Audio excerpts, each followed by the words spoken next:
béni mon frère, sois béni ma sœur dans le précieux nom de Jésus. Aujourd'hui, on va parler d'un sujet qui revient tout le temps en fait. Chaque fois qu'il y a une situation qui est difficile, on se dit « Oh, ça va aller, c'est vrai, le chrétien doit traverser des hauts, des bas, oui c'est vrai, oh ça va aller » et on continue notre vie. Mais chaque fois, est-ce que tu vas te dire ça va aller, pendant que chez les autres, ça va? Quand je dis que ça va, ça veut dire que en fait, eux, ils s'en sortent. Eux, ils ont les moyens de leur politique. Eux, ils peuvent effectuer telle ou telle dépense. Eux, ils ont une carrière promettante. Eux, ils ont de luxe. Mais toi, tu es chrétien. Mais quelle différence fais-tu? Tous les jours, tu vas te dire, ça va aller. Mais quand est-ce que ça va aller? Aujourd'hui, je voudrais exprimer un coup de gueule pour dire qu'en tant que chrétien, on n'arrive pas à voir la portée de qui on est, l'autorité spirituelle qu'on est dans ce monde.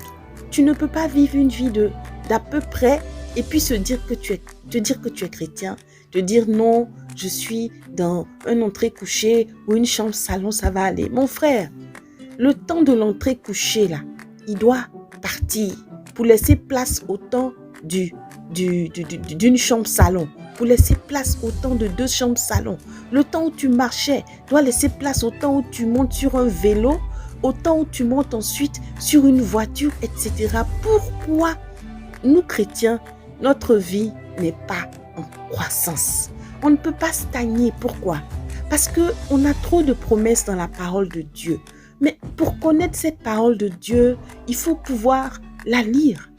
Il faut pouvoir aller chercher qu'est-ce que l'Écriture dit sur les promesses de succès, les promesses d'avenir.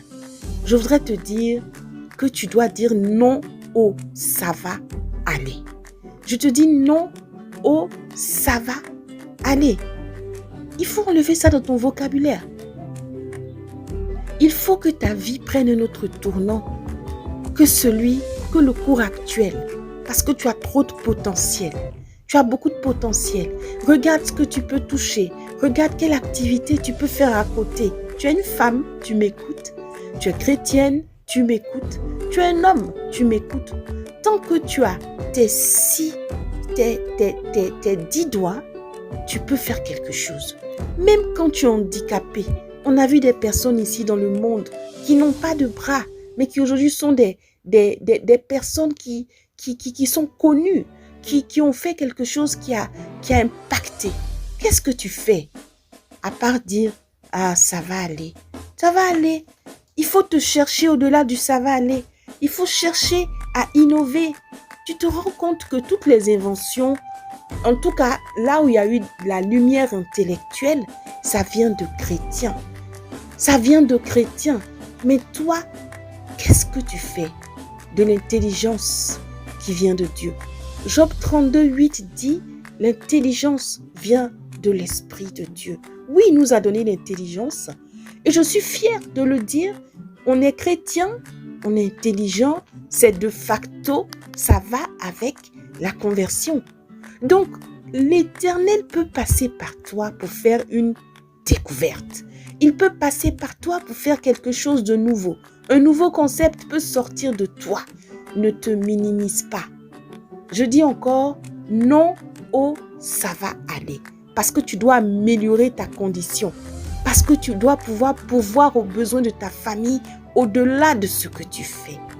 Alors mon cri de cœur, mon coup de gueule de cette capsule, c'est de dire à chaque chrétien qui m'écoute qu'on a la semence, on a la substance intrinsèque pour pouvoir aller au-delà du ça va aller.